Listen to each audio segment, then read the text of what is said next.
إياكم للعلم والعمل الصالحين إن شاء الله تعالى.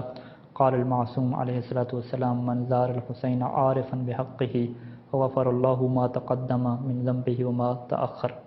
موضوع گفتگو ہمارا یہ چل رہا تھا کہ وہ کون سی شرائط ہیں کہ اگر ہم ان شرائط کو مد نظر رکھیں تو ہم یہ رجا اور امید کی کیفیت رکھ سکتے ہیں کہ اللہ ہماری اس زیارت کو قبول کرے گا.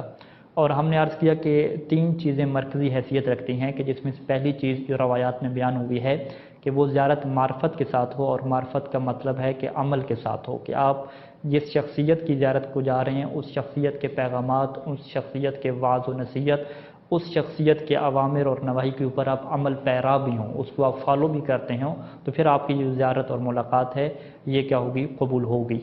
دوسری شرط ہم نے یہ بیان کی تھی کہ کسی بھی عمل کے مقبول ہونے کے لیے ضروری ہے کہ وہ 100% عمل اللہ کی خاطر انجام دیا جائے.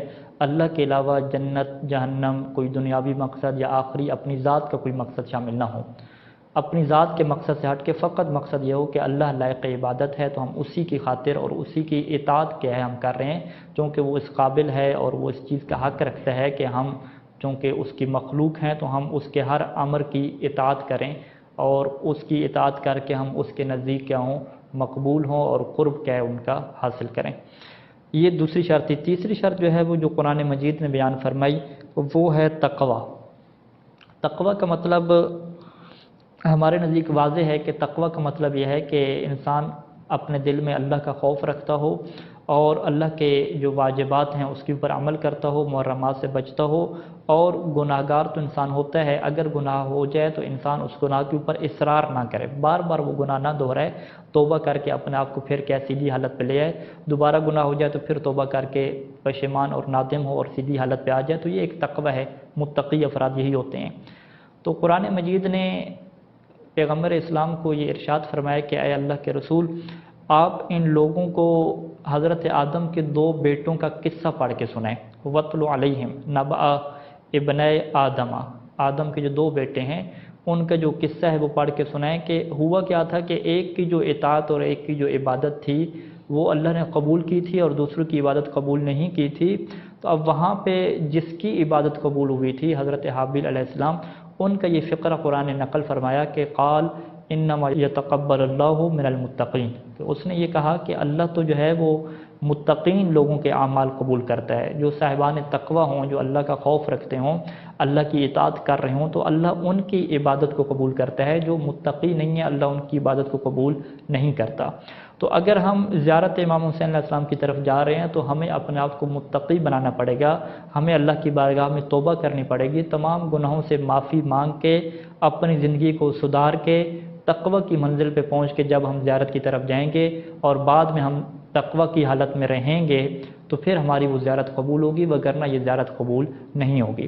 یعنی ہمارے دین اسلام میں یہ کنسیپٹ نہیں ہے کہ انسان جو ہے وہ ساری زندگی گناہ کرتا رہے اور گناہ کرنے کے بعد زیارت امام حسین پہ جائے اور اس کے سارے گناہ دھل جائیں، پھر وہ دوبارہ کیا گناہوں کی زندگی کی طرف آ جائے. نہیں، بالکل اس چیز کا تصور تک موجود نہیں ہے، بلکہ وہ زیارت اس کی قبول ہی نہیں ہے. زیارت اس کی کب قبول ہوگی؟ کہ جب انسان متقی بنے گا، جب انسان صاحب تقوی ہوگا تو پھر وہ یہ امید رکھے گا کہ اس کی زیارت قبول ہوگی.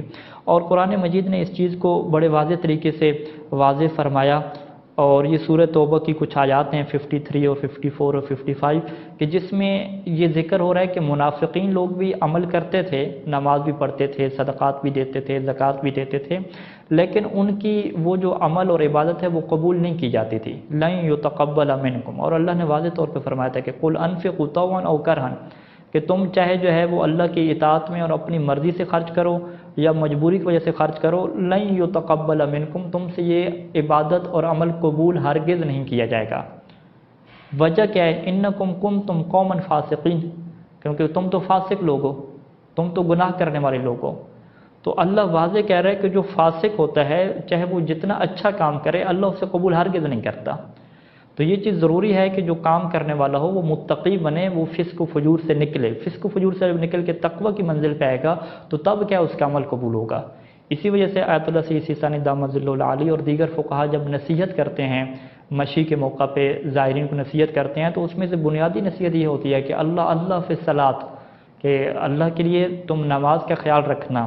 حجاب کا خیال رکھنا، پردے کا خیال رکھنا، اپنے اخلاق کا خیال رکھنا، کیونکہ اگر تم ان چیزوں کا خیال نہیں رکھو گے اور فاسق بن جاؤ گے، تقوی کی منزل سے نکل جاؤ گے، تو تمہاری زیارت پھر کسی کام کی نہیں ہے، وہ عمل اللہ قبول نہیں کرے گا۔ اور اس آیت کے 54 نمبر آیت میں فوراً ارشاد ہوا کہ وما منعهم ان تقبل منهم، کہ آخر وہ رکاوٹ کیا ہے، معنی کیا ہے کہ اللہ ان کے عمل کو قبول نہیں کرتا۔ تو قرآن مجید نے 3 رکاوٹیں ایسی بتائیں کہ جس کی بنیاد پہ منافقین کے عمل قبول نہیں ہوتے تھے۔ پہلی وجہ تو یہ ہے کہ کافروا باللہ و برسولہ، وہ منافق تھے، وہ اللہ کے اوپر کیا ہے اور اللہ کے رسول کے اوپر ایمان ہی نہیں رکھتے تھے۔ دوسری وجہ کیا تھی کہ لا یأتون الصلاۃ الا وهم کسالى، کہ وہ لوگ نماز پڑھتے تھے، یہ نہیں تھا کہ بے نمازی تھے، لیکن وہم کسالى، نماز سستی کی حالت میں پڑھتے تھے۔ کسالى سستی کی حالت میں، دل نہیں چاہ رہا ہوتا تھا، نماز پڑھ رہے ہوتے تھے۔ تو قرآن مجید نے کہا یہ ان کی صفت تھی۔ اب ہم خود سوچیں کہ جو نماز پڑھتے ہیں اور سستی کی حالت میں پڑھتے ہیں تو اللہ بھی ان کی عبادت کو قبول نہیں کرتا۔ تو جو لوگ نماز ہی نہیں پڑھتے یا نماز پڑھتے ہیں تو نماز کو اہمیت نہیں دیتے، جلدی جلدی پڑھ لیتے ہیں، اپنے دل سے ایک بوجھ اتارنے کے لیے پڑھتے ہیں، سپیڈ سے پڑھتے ہیں، تو اللہ ان کے اعمال کو بھی قبول نہیں کرے گا۔ ہمیں چاہت سے، محبت سے، خلوص سے اور بڑے شوق سے کیا نمازوں کو ادا کرنا ہے۔ اور قرآن نے تو واضح کہا ہے کہ کچھ ایسے نماز پڑھنے والے بھی ہیں کہ نماز ان کے لیے ویل بن جاتی ہے، مصیبت بن جاتی ہے۔ وہ کون سے لوگ ہیں کہ جو اپنی نمازوں کو بھولے ہوئے ہیں؟ نماز تو پڑھتے ہیں تو مصلی، نماز پڑھنے والے، نماز کو بھولے ہوئے ہیں۔ روایات میں اس کی کیا تفسیر کی گئی کہ وہ نماز سستی سے پڑھتے ہیں، توجہ نہیں دیتے، نماز کے دوران کیا ہے ادھر ادھر ہوتے ہیں۔ تو لہٰذا یہ ایک صفت ہے کہ ہمیں اپنی نماز کو خوبصورت بنانا ہے، مضبوط بنانا ہے، تب جا کے زیارت امام حسین علیہ السلام اور دیگر اعمال ہم سے قبول ہوں گے۔ اور پھر ایک تیسری صفت قرآن مجید نے یہ بیان کی کہ لا ينفقون الا وهم کارہون، کہ جب وہ خرچ کرتے ہیں تو پھر اپنی دلی مرضی پہ خرچ نہیں کر رہے ہوتے، بلکہ وہ دلی طور پہ اس بات پہ خوش نہیں ہوتے کہ اتنا پیسہ جا رہا ہے خمس کے اوپر، زکوٰۃ کے اوپر، دلی طور پہ بڑے رنجیدہ طریقے سے خرچ کرتے ہیں۔ تو اللہ کہتے ہیں ایسے لوگوں کو بھی اللہ کیا ہے اعمال قبول نہیں کرتا۔ اور فوراً پھر خدا نے فرمایا کہ فلا تعجبک اموالہم ولا اولادہم، کہ تمہیں ان کی جو اولاد اور اموال ہیں یہ تمہیں تعجب میں نہ ڈالیں، تم ان کی وجہ سے فریفتہ نہ ہو جانا۔ کیونکہ دیکھیں انسان جب یہ دیکھتا ہے کہ بھی وہ لوگ تو نماز سستی کی حالت میں پڑھ رہے ہیں اور نیک کام بھی نہیں کر رہے، پھر بھی اللہ ان کو مال دے رہا ہے، اولاد دے رہا ہے، ہماری تو اولاد بھی نہیں ہے، بچے بھی نہیں ہو رہے، پیسہ بھی نہیں آ رہا ہمارے پاس، تو اللہ نے منع فرمایا کہ تمہیں ان کا جو اولاد ہے اور جو مال ہے یہ تمہیں تعجب میں نہ ڈالے۔ وجہ کیا ہے کہ وہ ہیں تو فاسق لوگ، برے کام کر رہے ہیں، ہم قبول بھی ان کی عبادت نہیں کر رہے، پھر بھی ہم انہیں دنیا کی نعمتیں دے رہے ہیں۔ وجہ کیا ہے؟ قرآن یہ فرماتا ہے کہ انما یرید اللہ لیعذبہم بہا فی الحیات الدنیا، کہ انہیں مال و دنیا دے کے اللہ یہ چاہتا ہے کہ اسی دنیا میں انہیں عذاب دے۔ اب یہاں پہ یہ سوال پیدا ہوتا ہے کہ دنیا انہیں دے دی، اولاد انہیں دے دی، دنیا اور اولاد دینے کے بعد، مال دینے کے بعد پھر سزا کیسی؟ اس زندگی میں اللہ کا عذاب کیسا؟ تو مفسرین نے لکھا کہ بالکل یہ عذاب ہے۔ ان کی اولاد ایسی ہوتی تھی کہ جو نافرمان بن جاتی تھی، خود والدین کے لیے مصیبت بن جاتی تھی۔